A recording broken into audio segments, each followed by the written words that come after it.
大家好，欢迎来到刘姐厨房，我是刘姐。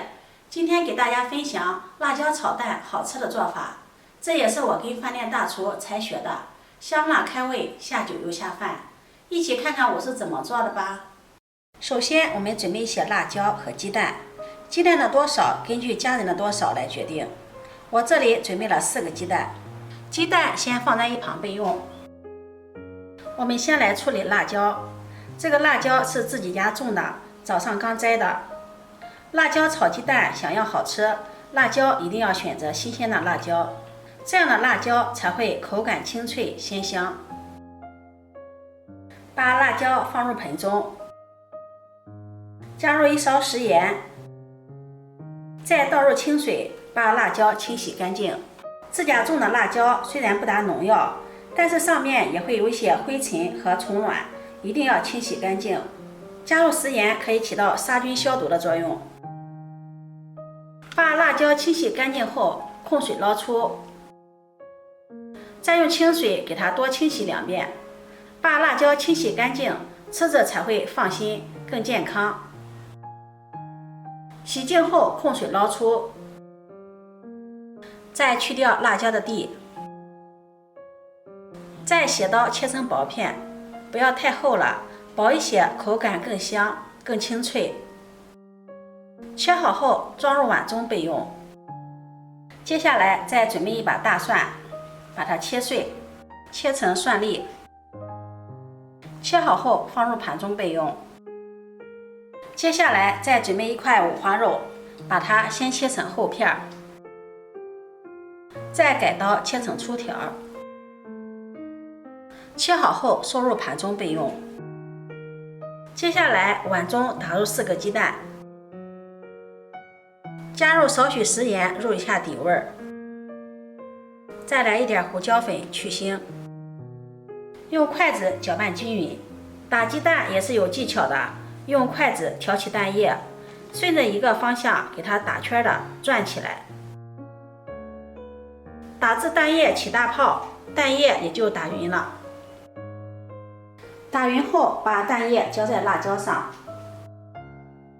搅拌均匀，让每一块辣椒都能裹上蛋液，这样辣椒包裹着鸡蛋，鸡蛋裹着辣椒，炒出来口感会更好。朋友们，视频看到这里了，如果觉得我分享的视频对你有所帮助的话，请用你发财的小手给我点个赞吧。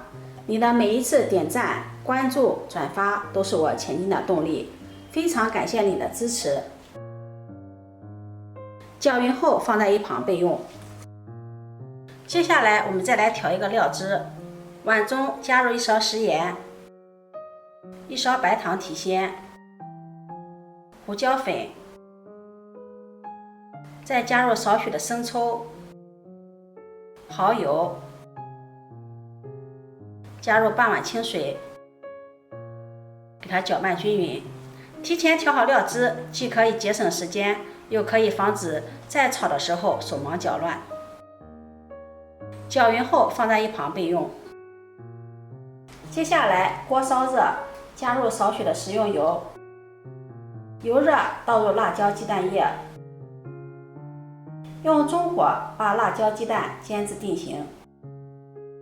定型后给它翻炒一下，让鸡蛋和辣椒充分的融合在一起。鸡蛋裹住辣椒，吃起来也有辣椒的辣香味儿。炒至鸡蛋完全凝固定型，把它盛入盘中，放在一旁备用。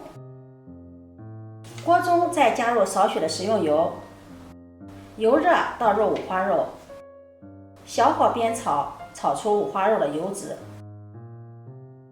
把五花肉炒至微微发黄，再放入蒜粒，加入1把干辣椒段，增加辣的层次感，不能吃辣的也不用放。炒香后再倒入青椒鸡蛋，用大火快速的翻炒均匀。炒匀后再倒入调好的料汁，翻炒均匀，让所有的食材入味儿。快速的翻炒几下就可以收火了。收火出锅，装入盘中。这样一道辣椒炒蛋就做好了。这个做法也是一个新做法。尝一口，辣椒里面有鸡蛋的香味儿，鸡蛋中又有辣椒的香味儿，而且里面又加入了五花肉，吃起来真的是太香了。如果你喜欢，就收藏起来试试吧。喜欢我的视频，记得点赞、关注、转发，点我头像可以看到更多美食视频。我每天都会发布不一样的视频，我们下期视频再见。